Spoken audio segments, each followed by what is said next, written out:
Gerson, ya estás en contacto con nosotros. Ahora sí, Gerson, ¿cuál ha sido tu primera impresión al leer esta información reproducida por Chequea Bolivia? Um, bueno, la verdad que no me sorprende, ¿no? Incluso si, no sé, está comprobado que es verdad, o sea, hay varios datos que muestran de que sí es cierto, pero aunque no fuera cierto, digamos, la actitud de mucha gente de esa clase social y de esa condición sigue siendo la misma, ¿no? Que diría yo hace 50 años atrás, ¿no? Lastimosamente hay sectores que no han evolucionado, que digamos la llegada de Evo Morales le significó un ruido muy molesto de que, digamos, las leyes contra el racismo y la presencia el protagonismo de los pueblos indígenas durante ese periodo les significó un ruido bastante grande que se silenció, digámoslo así, es decir, ya no era tan evidente poder insultar como por ejemplo cuando yo era niño, que era el insulto, la burla, no solo al colla, hay muchos factores, digamos, de discriminación que lastimosamente no se han erradicado, no se han erradicado. Y claro, es preocupante si hablamos de quién va a ser, si es que gana las elecciones, el vicepresidente, el presidente del Congreso y eventualmente el presidente cuando viaje, cuando viaje el presidente titular, porque refleja una idiosincrasia, ¿no? Que está muy presente. Y fíjense ustedes que, o sea, la reacción, como dice, como dice el dicho, a confesión de parte, relevo de pruebas, ¿no? En lugar de, digamos, mostrar cierto pudor o cierto arrepentimiento, primero que hay un silencio, Sí. y segundo, que hay un intento burdo de desmentir el asunto y que no ha calado. ¿Cuál ha sido la reacción entre obviamente los que va más allá de la posición política? Porque si bien se ha tratado de instalar de que la candidatura de Tuto Velasco es la candidatura de los civilizados, por decirlo entre comillas, y la candidatura de Rodrigo y Lara, sobre todo por Lara, es con la continuidad, vuelvo a ponerlo entre comillas, del marxismo o del populismo, o del izquierdismo. Bueno, se está tratando de instalar eso, pero la verdad es que yo he visto y lo veo entre mis amistades. Yo soy cruceño, como lo habrán dicho, cruceño de clase media, urbano. Hay dos tipos de reacciones. Una que cae mal porque la gente siente que no hay que discriminar, pues, ¿no? Claro. O sea, a mí me molesta, a mí me duele, pero hay otra gente en que le cae mal porque perjudica al candidato simplemente, pero no le provoca de ninguna manera una reacción, una reflexión sobre esto, ¿no? Algo similar sucedió hace algunas semanas cuando esta diputada chilena dijo que los bolivianos éramos tontos porque no teníamos oxígeno. Hay una anécdota que justo ayer me contaba una prima que en una reunión con sus compañeras de colegio decía, yo estoy indignada por lo que dijo la chilena. No porque no esté de acuerdo con ella, sino porque solo nosotros tenemos derecho a hablar mal de nuestros collas, algo así. Algo así, sí. Escuchamos también. Entonces, lo triste, digamos, de todo esto es que sigue instalado un gen racista, digamos, en el pensamiento, ya sea que se le exprese de una u otra manera, ¿no? Y fíjense ustedes que desde el 2006, que a partir de la instalación de la constituyente, luego el periodo de crisis del 2008 y sucesivos periodos de crisis, 2011, 2017, hasta el 2019, ha estado muy, muy, muy presente el factor racista, ¿no? En el caso de Santa Cruz son tres formas, digamos. Existe el racismo, existe el clasismo y existe el regionalismo. Pero los tres van de la mano, ¿no?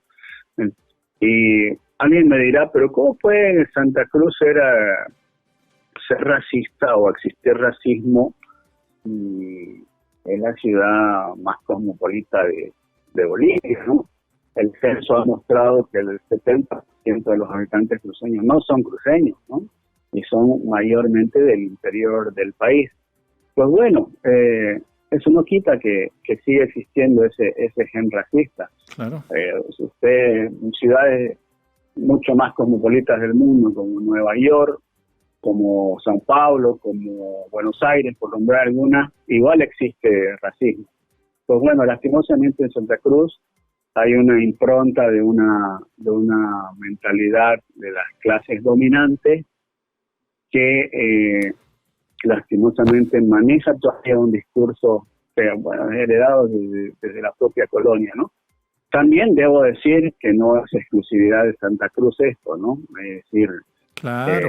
Lo pudo haber dicho también un candidato paceño blancoide, ¿no? De la zona sur. Bueno, no quiero estigmatizar a nadie, ¿no? Pero también lo pudo haber dicho un cochabambino, un sucrense.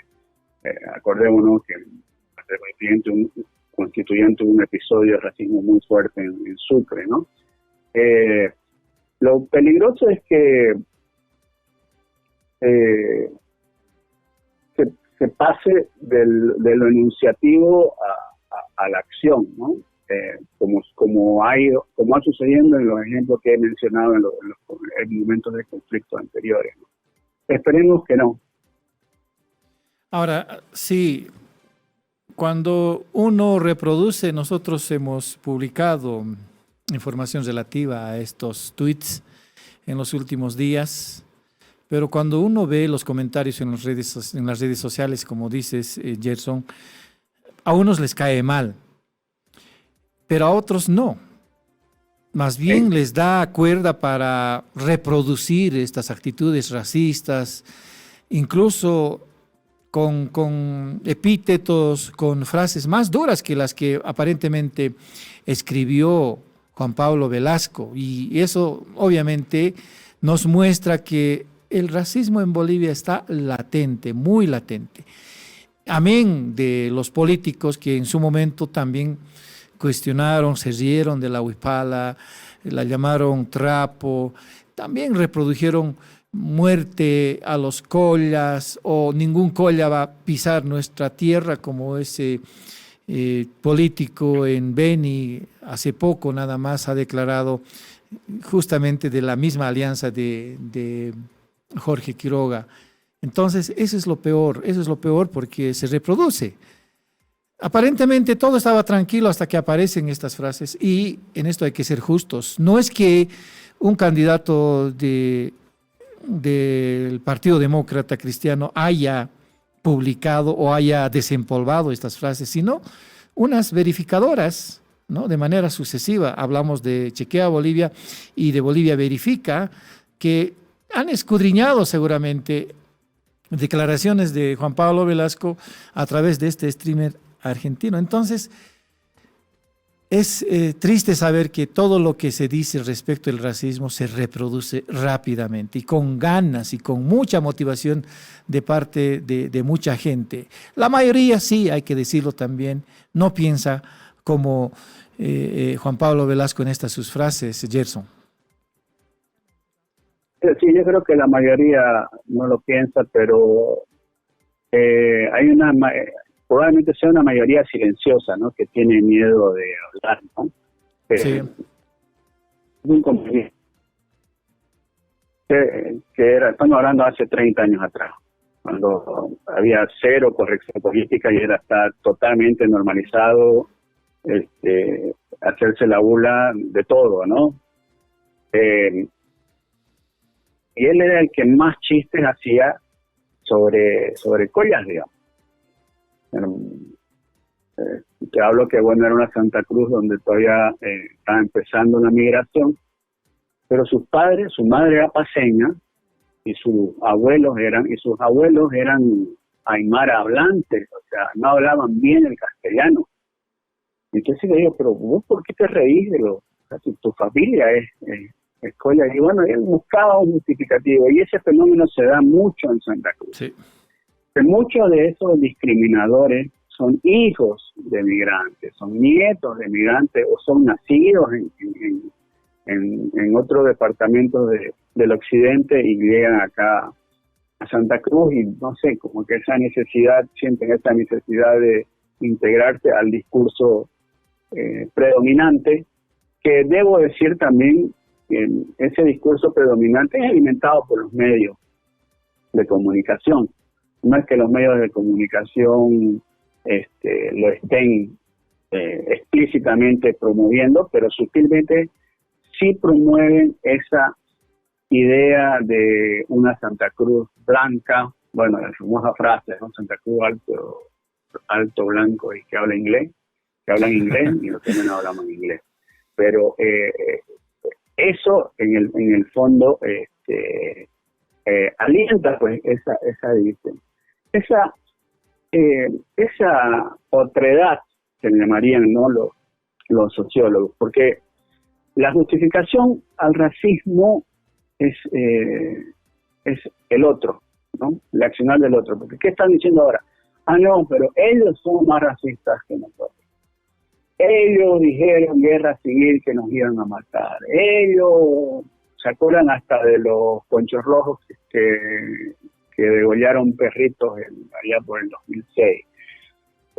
Son ellos que nos odian, son ellos. Bueno, eso se llama otredad y es utilizar al otro o marcar esas fronteras con el otro, esas diferencias con el otro.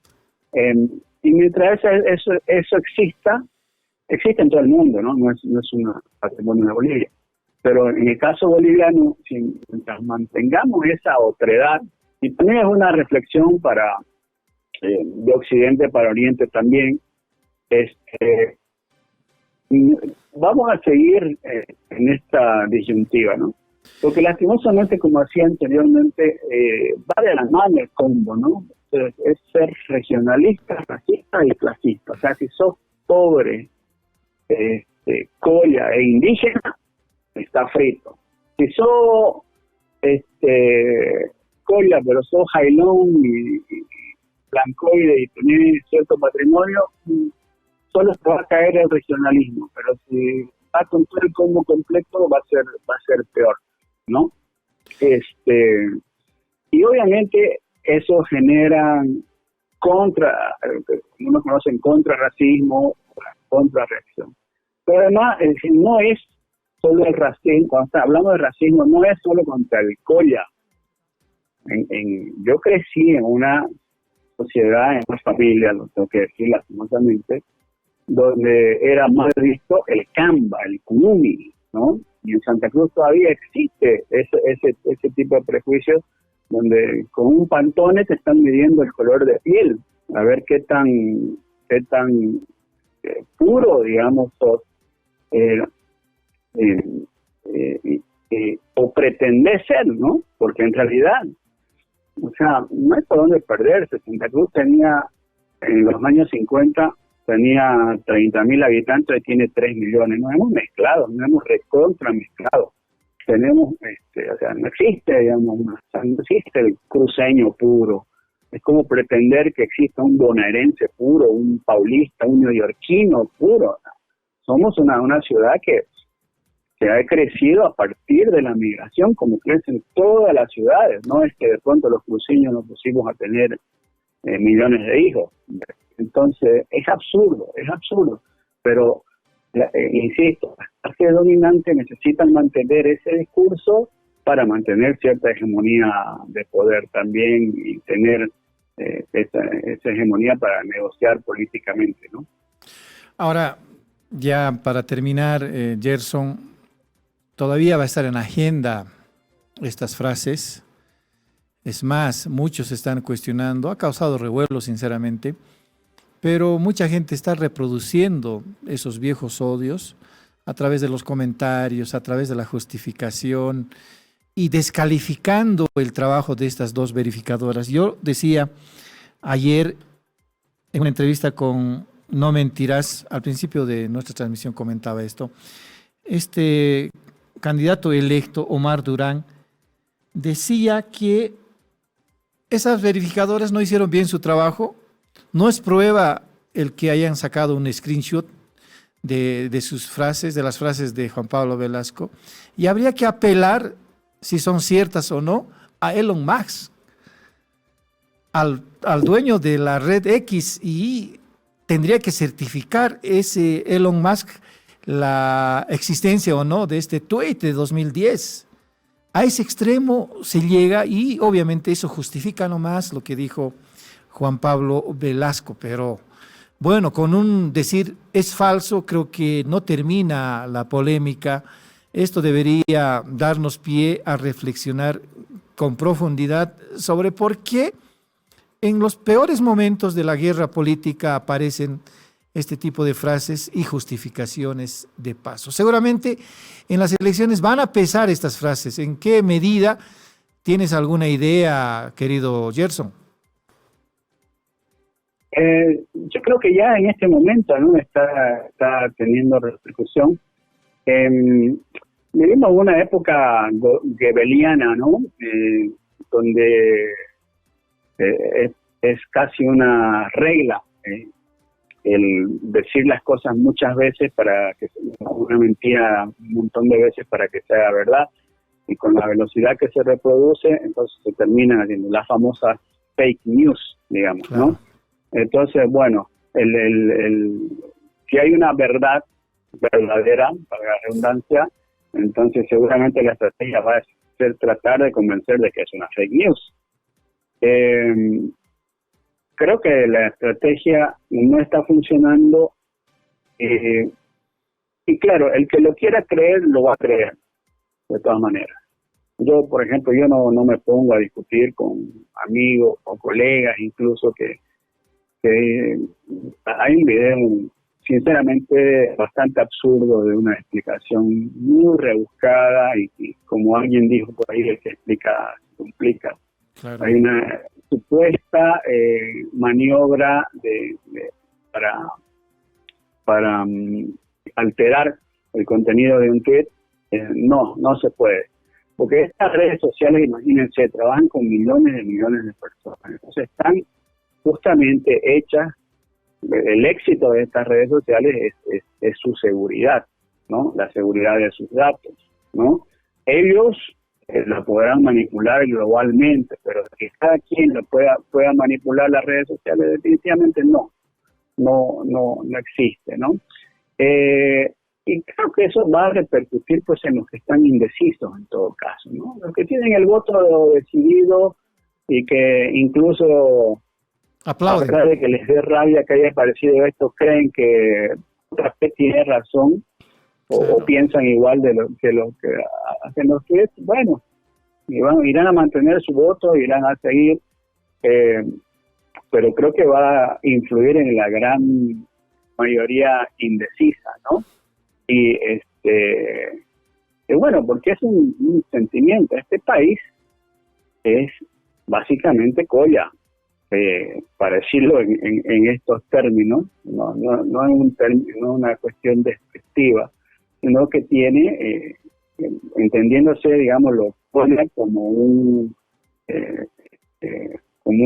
componente cultural, étnico, con fuerte presencia indígena. Eso es real. En Santa Cruz, y están los datos del censo, hay una mayoría de habitantes colla, que son hijos, que son nacidos, que llegaron de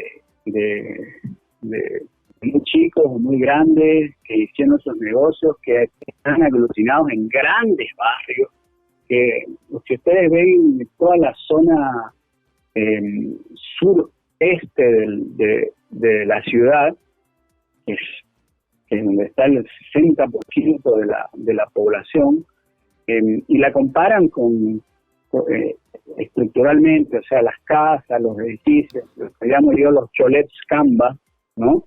O sea, tiene una infraestructura totalmente andina, occidental. Claro, lo que uno ve de Santa Cruz, lo que proyectan de Santa Cruz siempre es la parte norte, donde están los condominios, los edificios, Equipetrol, etcétera, etcétera, que es una pretensión de ser Miami, están los shopping, etcétera, etcétera. Pero si uno se va a la parte de atrás de la ciudad, que es la más grande además, es absolutamente migrante, ¿no? Claro. Vos acá encontrás Rincón, Vallegrandino, Tarateño, Chuquisaqueño, chicharrones, toda la gastronomía del occidente. Santa Cruz tiene la segunda entrada más grande del Gran Poder, ¿ya? Claro. Y tiene la entrada folclórica orureña es inmensa, ¿no? El 16 de julio es una fiesta donde se congrega casi 1 millón de personas celebrando el 16 de julio, ¿no? Y la fiesta es igual de Cochabamba, de Oruro, Potosí. Entonces, es absurdo pretender que denigrando o que ensalzando una cierta supremacía étnica puedas conseguir algo en política. Y te doy un último ejemplo. Johnny Fernández, cuya gestión es desastrosa y fue desastrosa en los primeros años que estuvo, y ahora fue también desastrosa, ¿no? Lo digo sin temor a dudas, ganó las elecciones gracias al voto migrante, y fue un voto miedo, un voto del migrante que antes votaba por el MAS, pero ahora decidió votar por Johnny Fernández y logró hacerlo alcalde porque se venía un oponente que era mucho más cruceñista, que tenía un discurso más radical, ya había ganado Camacho. Entonces, esas realidades no las leen los políticos. Y entiendo que la gente todavía tenga esas taras, digamos, del racismo, de la discriminación, racismo, regionalismo y clasismo, ¿no? Pero que los políticos no sepan leerlo, eso es más preocupante todavía. Claro, muchos están dominados, obviamente. Esta es una percepción ya muy personal por ese sentimiento también anticolla, y por eso es que repiten y repiten y no les importa nada respecto de la idiosincrasia electoral. Gracias, Gerson. Será hasta otra oportunidad. Qué lindo conversar contigo después de mucho tiempo. A ver si La Razón Plus nos reúne más adelante para hablar de otros temas también. Un abrazo hasta Santa Cruz, querido Gerson. Gracias, Rubén. Gracias. Saludo a todos ahí, a los que están viendo. Claro que sí. Aquí también los colegas te estaban viendo. Gracias. Gracias le decimos a Gerson Rivero, periodista cruceño, ex periodista de La Razón.